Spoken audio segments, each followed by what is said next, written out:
Bismillahirrahmanirrahim. Assalamualaikum warahmatullahi wabarakatuh. Halo semua teman-teman, kalian apa kabar di malam ini yang sedikit hujan ya. Semoga kalian selalu dalam keadaan sehat dan semoga selalu tetap semangat. Aduh, sorry banget kita harus ketemu di waktu yang sudah gelap, artinya malam, karena banyak selalu urusan teknis ketika siang hari.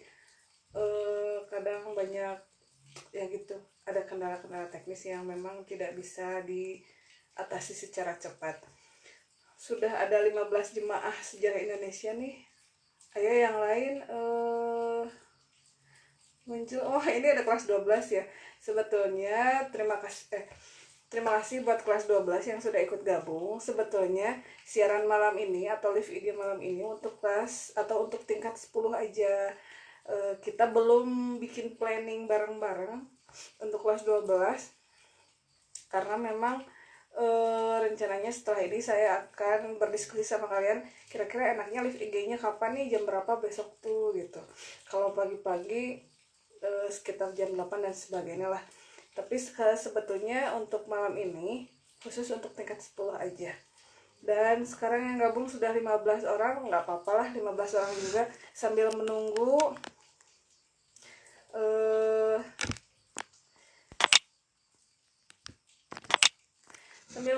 saya ingin menyebutkan atau menunjukkan kelas tingkat 10 yang sudah masuk atau yang sudah gabung ke Google Classroom. 10 IPS 1 baru 7 orang siswa. Jadi kalau di sini ada perwakilan dari 10 IPS 1, kasih tahu ya teman-temannya supaya ikut gabung ke Google Classroom. Soalnya nanti untuk sharing materi dan juga tugas akan diberikan di sana. Kemudian 10 IPS 2 baru 5 orang. Paling sedikit nih 10 IPS 2. Ayo teman-temannya diajak lagi buat ikut ke Google Classroom. Kemudian 10 IPS 3 juga baru 7 orang. 10 IPS 4, wah ini banyak nih, ada 13 orang. Ayo diajak lagi teman-temannya ya. 10 IPS 5 itu baru ada 9 orang, dan 10 45 WS ini ada 16 orang. Jadi terima kasih yang sudah gabung di Google Classroom. Tinggal kalian ajak lagi teman-temannya untuk bisa masuk ke grup itu. Jadi biar lebih enak lah kita untuk sharing materi, PowerPoint, berikut tugasnya. Soalnya ketika via WA, pengiriman tugas dan sebagainya, itu cenderung membuat HP saya terutama lebih berat. Kapasitas gambar dan video ataupun tugas yang kalian kirim itu ternyata cukup menyita memori. Kenapa jadi berkurang? Mungkin kelas 12-nya tingkat 12 itu sudah mulai keluar ya kayaknya nih. Nah, untuk kelas tingkat 10 aja baru 10 orang. Kita mulai aja ya biar tidak terlalu malam, supaya materi kita juga nggak terlalu lama juga membahasnya. Oke, kita mulai ya. Kita buka PowerPoint-nya dulu sebentar ya.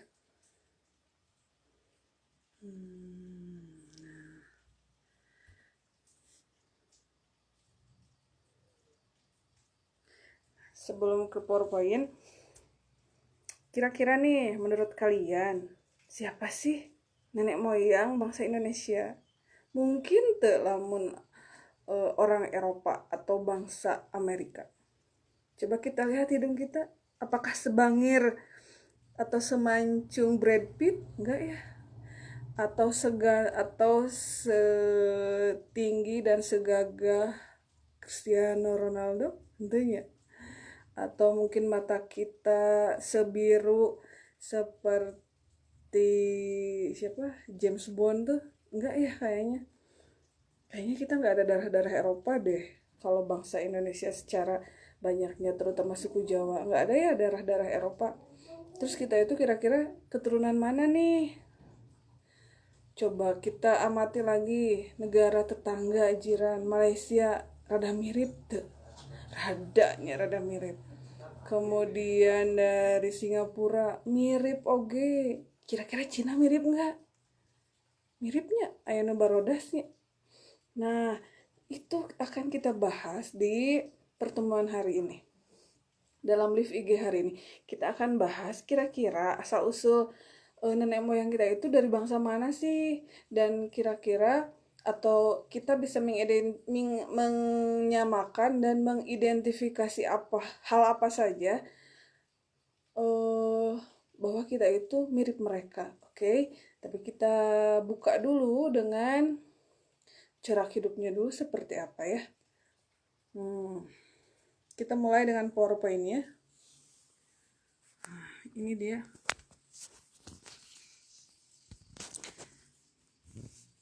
Gini kali ya. Ini. Awal kehidupan manusia purba di Indonesia.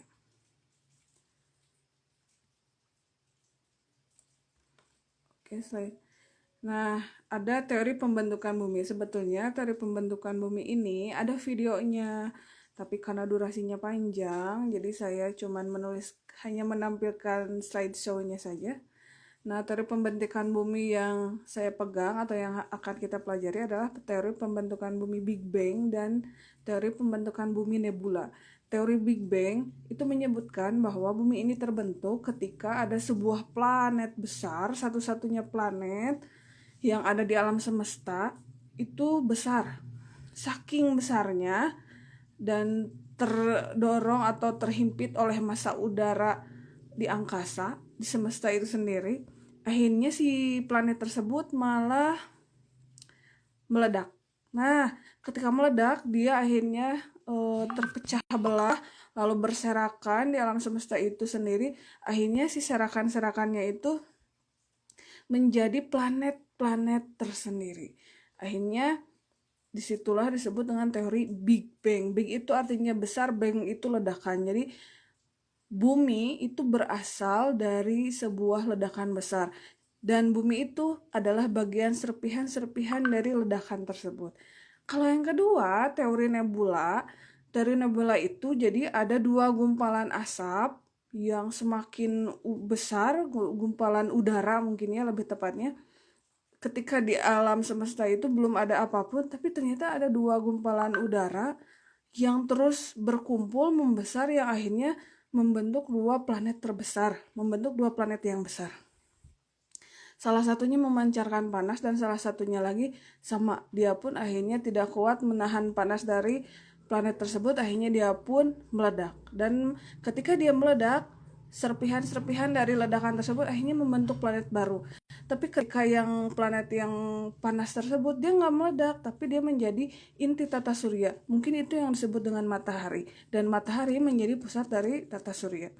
Jadi teori nebula itu ingatnya dari dua gumpalan udara ya. Tapi kalau Big Bang itu dari satu planet yang meledak. Oke, sampai situ ya, paham ya? Kemudian kita lihat bagaimana perkembangan bumi berdasarkan ilmu geologi. Sebetulnya ini bisa juga dipelajari pada pelajaran geografi. Nah, tapi kita bahas juga ya supaya tidak sekonyong-konyong ngebahas langsung karena manusia. Nah, yang pertama ada masa Arkaikum. Arkaikum teh baheula pisan, yaitu sekitar 2,5 miliar tahun yang lalu, dan belum ada kehidupan. Kenapa belum ada kehidupan? Karena suhu bumi saat itu berada di kisaran 1000 derajat Celcius. Bayangkeun eta 1000 derajat mana ting panas pisan. Kalau titik didih air berapa coba derajat Celciusnya? 100 derajat Celcius. Kemudian setelah masa Arkaikum, lalu masuklah ke masa Paleozoikum. Paleo itu artinya tua, zoikum itu usia. Nah, Paleozoikum ini ada yang disebut dengan zaman primer, sekitar 500 hingga 245 juta tahun yang lalu. Bumi sudah stabil, lalu muncul hewan mikroorganisme. Mikroorganisme teh seperti amuba. Kemudian ada amfibi, lalu ada ganggang. Kemudian ada zaman Mesozoikum. Nah, ini mulai muncul hewan reptil, burung, mamalia. Kemudian ada zaman Neozoikum, yaitu zaman tersier dan zaman kuarter. Di zaman tersier lahirlah spesies makhluk hidup yang dalam kelas primata, yaitu kera. Nah, di zaman kuarter lalu ada manusia purba muncul. Bahkan ada salah satu teori dari barat atau yang sering kita dengar dengan teori Darwin, bahwa manusia itu adalah hasil dari evolusi atau perubahan yang amat panjang dari seekor kera. Tong percaya. Kemudian yang kedua ada masa Holosen. Manusia purba ini lebih berkembang. Jadi dia sudah memiliki volume otak yang lebih tinggi sehingga dia bisa membuat atau menciptakan alat-alat teknologi yang sederhana. Ternyata ada zaman glasial juga. Nah, zaman glasial ini itu adalah zaman es. Sahanu pernah nonton Ice Age? Si Sydney, kemudian siapa lagi itu teh? Yang gajah teh? Si mamut ya yang itu. Nah, itu menceritakan tentang bumi ketika pada masa zaman es. Dan memang iya adanya bahwa bumi itu pernah mengalami masa es. Dan efek dari zaman glasial adalah meluasnya lapisan es di kutub utara sehingga Eropa, Amerika, dan daerah itu tertutup es. Kemudian permukaan air laut turun, akhirnya banyak lautan menjadi kering sehingga muncullah paparan Sahul dan paparan Sunda. Nah, paparan Sahul dan paparan Sunda ini yang menjadi cikal bakal lahirnya kepulauan Indonesia. Terus gimana atuh terbentuknya kepulauan Indonesia? Itu berdasarkan 3 kekuatan atau 3 faktor. Pertama ada faktor endogen, 2 faktor eksogen, dan ketiga adalah faktor perubahan iklim. Kalau faktor endogen itu disebabkan oleh adanya gempa bumi. Kemudian kalau eksogen artinya tenaga yang berasal dari luar. Nah, itu bisa saja contohnya adalah letusan gunung api. Kemudian ada perubahan iklim atau mungkin salah satunya adalah tadi terjadinya zaman glasial atau masa es. Oke, paham ya? Nah, ini ada peta perpindahan hewan dan manusia pada zaman Pleistosen atau zaman tengah. Ketika masa glasial itu berakhir, maka masuklah ke zaman Pleistosen atau tengah, dan di masa ini muncullah manusia purba yang sudah memiliki teknologi atau memiliki kemampuan yang lebih berkembang. Kalau kita lihat dari peta tersebut, masih menyatu antara Indonesia, sebagian wilayah Indonesia bagian barat, dengan wilayah Asia Tenggara. Kalau wilayah Indonesia bagian timur itu masih bersatu dengan daerah Australia dan Papua Nugini. Nah, gambar ini atau garis ini artinya menghubungkan dataran yang ada di daerah utara dengan daerah barat ini. Sama yang ini juga ya, jadi garis-garisnya ini artinya pada awalnya mereka itu ngahiji. Tapi ketika masa glasial berakhir, masuk Pleistosen, bahkan ada yang disebut dengan interglasial atau masa mencairnya bumi, maka nanti akan terbentuklah kepulauan-kepulauan baru yang awalnya ini bersatu, tapi nanti ketika mencair esnya, si dataran-dataran ini akhirnya tertutup oleh air, maka lahirlah Kepulauan Nusantara atau Indonesia. Nah, kalau kalian lihat ini ada garis weles, yaitu garis yang titik-titiknya memisahkan daerah timur sama barat. Garis weles ini lebih tepatnya adalah sebuah garis yang memisahkan jenis hewan yang hidup di daerah barat dengan daerah timur. Tapi kalau kalian kurang puas dengan penjelasan tadi, kalian bisa lebih banyak lagi bertanya kepada guru geografi, bisa ke Bu Friska atau Bu Rinrin, oke? Kemudian selanjutnya, jenis-jenis manusia purba yang pernah hidup di Indonesia. Kalau di kelas kayaknya lebih enak deh, ada diskusi yang lebih bersifat kontroversi. Kalian setuju tidak kalau Darwin mengatakan manusia itu adalah perubahan bentuk dari kera? Sahan setuju. Nah, kalau di kelas mungkin lebih enak ya kita diskusinya, tapi kalau di sini terbatas. Saya hanya satu arah. Atau mungkin nanti kita bisa diskusi di chat, tapi kalian mah suka enggak ada perbincangan. Kita masuk lagi ke materi. Kita akan bahas tentang manusia purba yang pernah hidup di Indonesia. Saya bagi atau klasifikasikan berdasarkan jenisnya. Jadi ada 3 jenis yang hidup di sini di Indonesia, yaitu 1 ada Meganthropus, 2 ada Pithecanthropus, dan ketiga ada Homo. Pertama adalah Meganthropus Paleojapanicus. Jadi ada kelanjutannya. Ini tahun 36 ditemukan oleh von Koenigswald oleh orang Belanda. Kira-kira aku orang Belanda, lain ku orang Jawa. Kenapa? Karena saat itu Indonesia masih berada di bawah penjajahan Belanda. Mega artinya besar, anthropus artinya manusia, paleo tua, Java dari Jawa. Jadi manusia raksasa dari Jawa. Ciri-cirinya bagaimana? Tulang pipinya itu tebal, otot kunyahnya kuat, tonjolan kening mencolok, dan makan jenis tumbuhan. Kedua, ada Pithecanthropus. Nah, ini Pithecanthropus ada beberapa jenis. 1 ada Pithecanthropus erectus, 2 ada Pithecanthropus robustus. Kalau erectus itu manusia purba yang sudah berdiri tegak.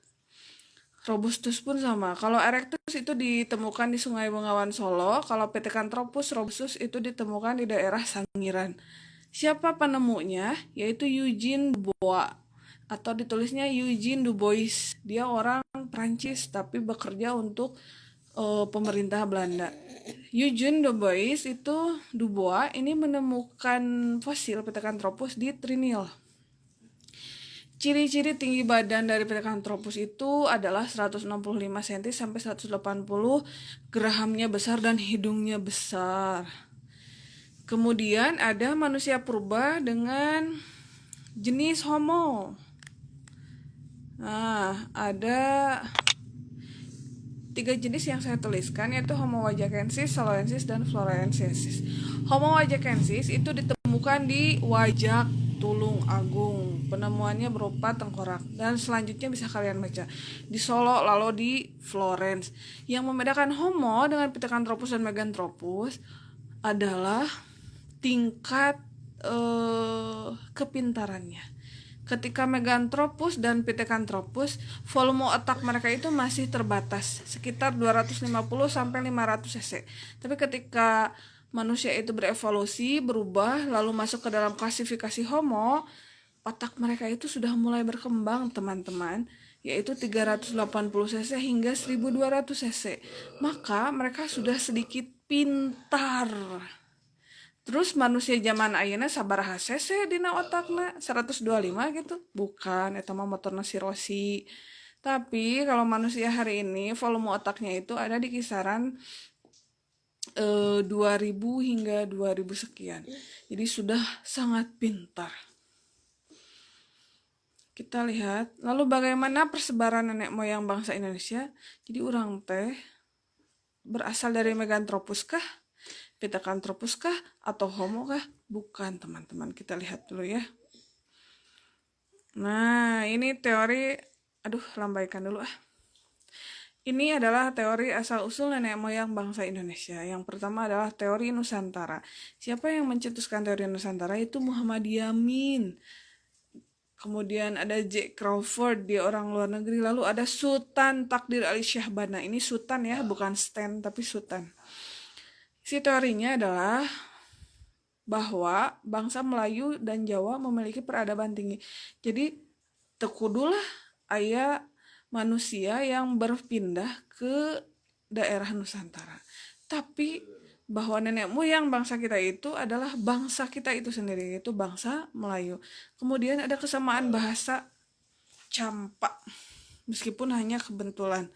Kemudian Campa itu adalah bahasa Melayu mungkin ya.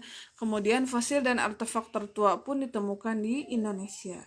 Bukti teori adalah fosil dan artefak tertua dari wilayah Indonesia, yaitu Homo soloensis dan Homo wajakensis. Kedua, teori Yunan atau Tiongkok. Jadi ada yang menyebutkan bahwa nenek moyang bangsa Indonesia itu berasal dari Yunan atau Tiongkok. Siapa aja bisa kalian baca. Dan isi teorinya pun bisa kalian baca. Bukti teorinya adalah kemiripan dari kapak tua Nusantara dengan di Asia Tengah, lalu punya kemiripan bahasa sedikit mirip ya. Kemudian lalu ada teori Afrika. Ayo, ini siapa yang membuat teorinya? Yaitu Max Ingman. Kira-kira apakah kalian setuju bahwa nenek moyang bangsa Indonesia berasal dari Afrika? Ada yang setuju, ada yang tidak. Karena kalau kita melihat ada suku bangsa Indonesia yang kulitnya memang lebih dari eksotik atau cenderung lebih ke negro, hitam ya. Dan mungkin itu bisa dikaitkan dengan ciri-ciri fisik dari orang Afrika. Dan ini pun diteliti melalui penelitian DNA atau jenis darah dari manusia purba itu sendiri. Nah, itu dia ada 3 teori yang menyebutkan tentang asal-usul nenek moyang bangsa Indonesia. Kalian mau pilih yang mana? Silahkan, asal bisa menyebutkan isi teorinya dan bukti teorinya. Jadi, tidak akan disalahkan ketika nanti menemukan soal siapakah nenek moyang bangsa Indonesia, lalu kalian menyebutkan dari Yunan. Silahkan, tidak apa-apa kalian menuliskan berasal dari Yunan. Tapi tulis juga siapakah pendukung teorinya, lalu isi teorinya bagaimana, lalu bukti teorinya pun seperti apa. Begitu. Selanjutnya, perkembangan kehidupan masyarakat Paaksara. Mulai dari zaman Paleolitikum, Mesolitikum, Neolitikum, dan Logam. Kalau Paleolitikum artinya itu zaman paling tua atau zaman batu tua. Kemudian kakakku masih. Kemudian zaman Mesolitikum itu adalah zaman batu tengah. Kemudian ada zaman Neolitikum, itu adalah zaman batu muda. Ketika zaman Mesolitikum dan Neolitikum itu terdapat zaman Megalitikum. Jadi berbarengan ya. Zaman Megalitikum artinya zaman batu besar. Setelah zaman batu ini berakhir, maka masuklah fase kehidupan masyarakat purba atau masyarakat manusia praaksara itu memasuki zaman logam. Ciri-cirinya kita lihat yuk. Kalau Paleolitikum mereka hidupnya masih berpindah, berburu dan mengumpulkan makanan, hidupnya berkelompok dan belum mengenal kepercayaan. Kenapa di zaman Paleolitikum mereka masih hidup seperti itu? Jawabannya karena mereka memiliki kemampuan otak yang terbatas. CC-nya itu masih rendah, teman-teman. Jadi, manusia purba yang hidup di zaman Paleolitikum itu bisa dicirikan manusia yang masih terbatas pemikirannya. Kemudian ada zaman Mesolitikum. Nah, di zaman Mesolitikum, ketika mereka sudah mulai berburu, mengumpulkan makanan, lalu mulai bercocok tanam, ternyata mereka sudah bisa menemukan api loh. Bagaimana cara mereka menemukan api? Yaitu dari sambaran kilat ke pohon yang kering, dan ternyata menimbulkan api. Lalu mereka meniru untuk menggesek-gesekkan kayu kering sehingga bisa menimbulkan api.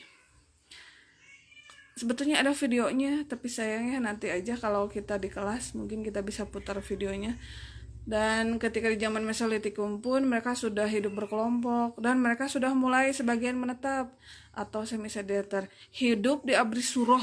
Nah, apa itu abri susroche?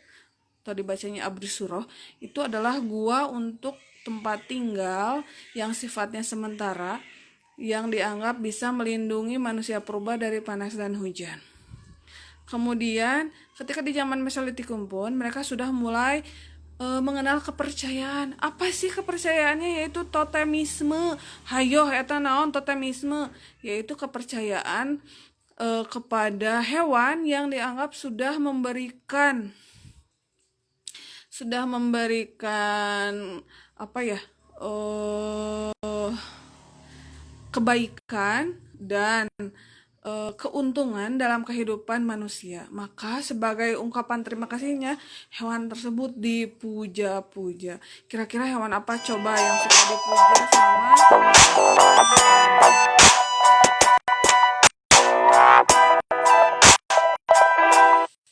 yaitu hewan hewan sapi, kemudian ada hewan monyet.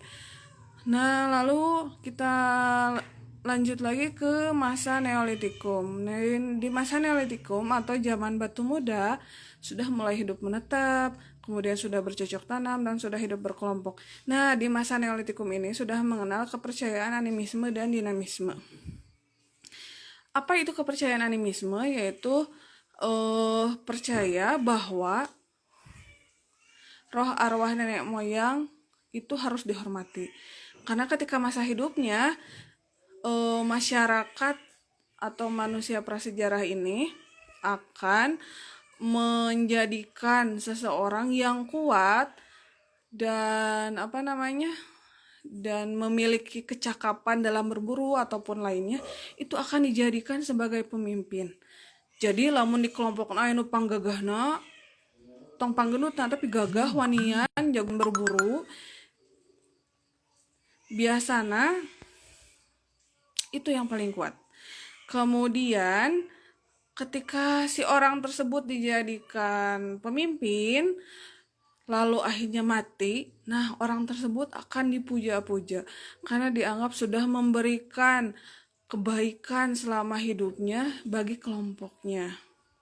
Selain itu, ketika si pemimpin tersebut semasa hidupnya punya parang atau panah yang dianggap berjasa membantu dia, akhirnya si panah-panah eta terus si kampak dan senjata lainnya itu dianggap memiliki kekuatan, akhirnya disakralkan, akhirnya dianggap suci, lalu lahirlah kepercayaan dinamisme. Apa itu dinamisme? Yaitu menyembah barang-barang yang dianggap memiliki kekuatan. Jadi di masa Neolitikum itu sudah mengenal kepercayaan animisme dan dinamisme. Satu lagi, orang yang terkuat akan dijadikan sebagai ketua kelompok. Dan ini disebut dengan prinsip primus inter pares. Siapa yang paling kuat maka akan dijadikan pimpinan kelompok. Kemudian selanjutnya kita bahas dulu zaman Megalitikum atau zaman batu besar. Mereka sudah hidup menetap, hidup berkelompok, pembagian kerja, dan menerapkan hukum inter pares atau primus inter pares. Perkembangan kepercayaan berkembang, animisme dan dinamisme.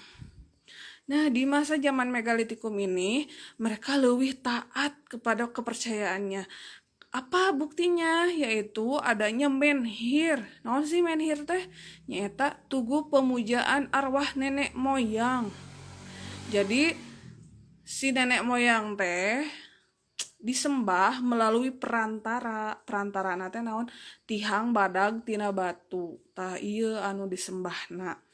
Tah ketika mereka menyembah si nenek moyang, mereka itu kadang menyimpan sesajen atau persembahan, baik itu hasil bumi, badai eta padi atau apapun itu hasil bumi, bahkan mereka mempersembahkan hewan, itu disimpan di atas meja. Dan meja untuk menyimpan sesajen disebut dengan dolmen. Lalu ketiga ada kubur batu. Jadi manusia yang sudah mati itu diasupkan karena batu anu bentuknya seperti lisung atau berbentuk persegi panjang. Kemudian ada punden berudak. Punden berudak ini adalah media atau tempat untuk beribadah. Nah, punden berudak teh contohnya aya di daerah urang. Di mana coba? Nyata Gunung Padang. Lalu ada sarkofagus, tapi nggak ibu tulis ya. Di sarkofagus itu adalah kubur batu yang bentuknya kubus, terus ada tutupan. Nah, itu adalah sarkofagus ini diperuntukkan atau peti mati ini diperuntukkan untuk masyarakat atau anggota kelompoknya yang memiliki jabatan. Misalkan ketua kelompok atau ketua adat atau dukunnya. Jadi disimpannya di dinya. Kemudian ada masa kehidupan masyarakat praaksara dalam masa logam. Mereka sudah hidup menetap dalam perkampungan yang teratur dan terpimpin, sudah membentuk desa-desa besar. Kemudian mereka pun sudah menciptakan sistem irigasi yang baik. Jadi mereka tos tiasa ngadamel solokan sebagai sumber pembuangan limbah rumah tangga. Mereka juga sudah bisa membuat saluran irigasi untuk mengairi ladang sawah dan ladang kebunnya. Kemudian ada pemimpin kelompok. Kemudian mereka juga sudah mengenal sistem astronomi. Naon sistem astronomi teh? Nyaeta sistem arah mata angin. Mereka akan tahu ketika bercocok tanam kalau ada rasi bintang utara. Lamun bade kalau ada rasi bintang biduk. Kayaknya ini harus dijelaskan ya, ditulis kayaknya. Lalu mereka sudah mulai melakukan pelayaran, kemudian mereka juga sudah perdagangan, tapi belum mengenal sistem mata uang. Jadi mereka masih menggunakan sistem barter atau patuker-tuker. Paham ya? Nanti kalian bisa baca lagi. Selanjutnya, nah, ini. Ini manusia purba yang hidup ketika zaman-zaman tadi. Kalau di zaman Paleolitikum itu ada jenis Pithecanthropus dan juga ada Homo. Apa hasil kebudayaannya? Ada kapak perimbas, ada alat serpih dan alat tulang.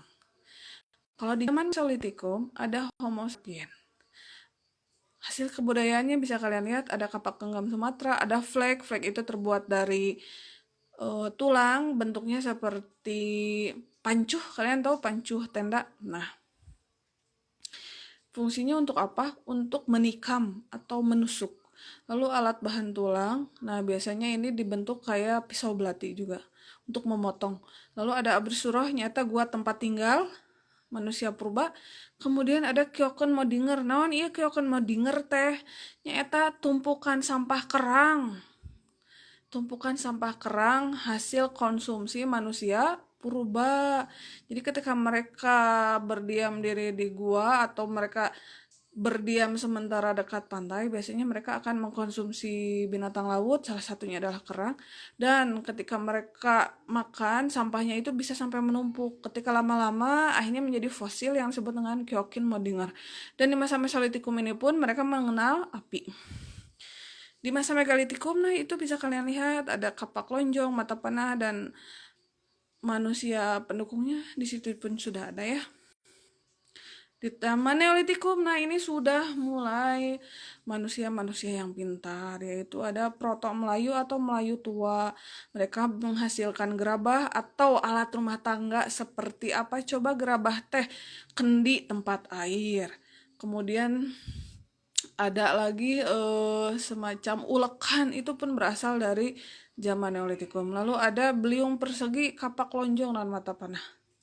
Kemudian kemudian ada manusia pendukung Diotro Melayu, ini hidup di masa logam. Mereka menghasilkan kapak corong, candrasa, moko, dan nekara. Nekara itu di beberapa tempat dijadikan sebagai mas kawin. Kayak di Ternate, itu dijadikan mas kawin loh teman-teman. Nah ini adalah contoh-contoh hasil kebudayaan zaman batu dan logam. Ya, nuka hiji aya kapak perimbas. Kalau kalian lihat, ini seperti batu biasanya, ya emang gitu. Karena di zaman Paleolitikum, manusia-manusia pendukungnya itu belum pintar, ya. Ini zaman Mesolitikum. Ini yang disebut dengan Abdi Suro, ini disebut dengan Kyoken Modinger, ya. Ini di zaman Neolitikum tuh hasil-hasilnya sudah halus. Dan ini zaman Megalitikum, ya, bisa dilihat. Ini hasil dari zaman logam. Ini bisa kalian baca lah. Sebetulnya ini penjelasan lebih lanjut ya.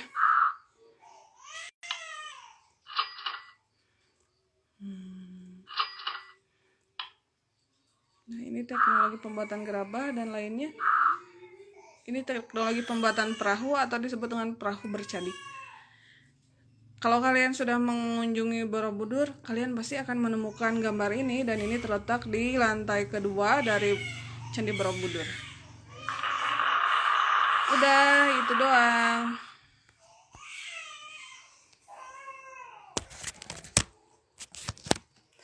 Terima kasih. Itu penjelasannya.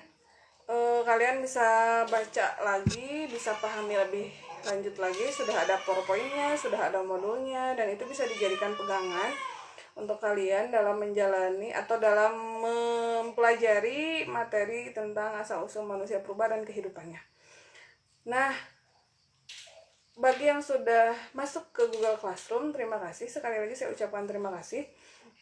Dan selamat mengerjakan tugasnya. Kemudian harus diperhatikan deadline-nya sampai kapan ya. Kemudian saya minta untuk 20 orang yang hadir di live IG ini, kalian tuliskan komentar. Setelah live ini berakhir, kalian tuliskan komentar di situ. Komentar kalian cukup menyebutkan nama dan kelas saya sudah hadir dalam live IG. Oke? Dan saya beri waktu komentar tersebut 15 menit, dari 10 menit saya tutup live IG ini supaya yang lain nggak nyerbu ke komentar itu ya. Jadi saya bisa membedakan mana yang benar-benar ikut live IG dan mana yang tidak. Oke, paham ya? Jadi yang sudah ikut live IG ini, sekali lagi tuliskan komentar di tayangan ini. Saya beri waktu 10 menit aja ya. Oke, dan silahkan kerjakan tugasnya. Terima kasih untuk hari ini. Semoga malam kalian tenang dan bisa mimpi indah. Dan sampai jumpa minggu depan. Assalamualaikum warahmatullahi wabarakatuh. Dah.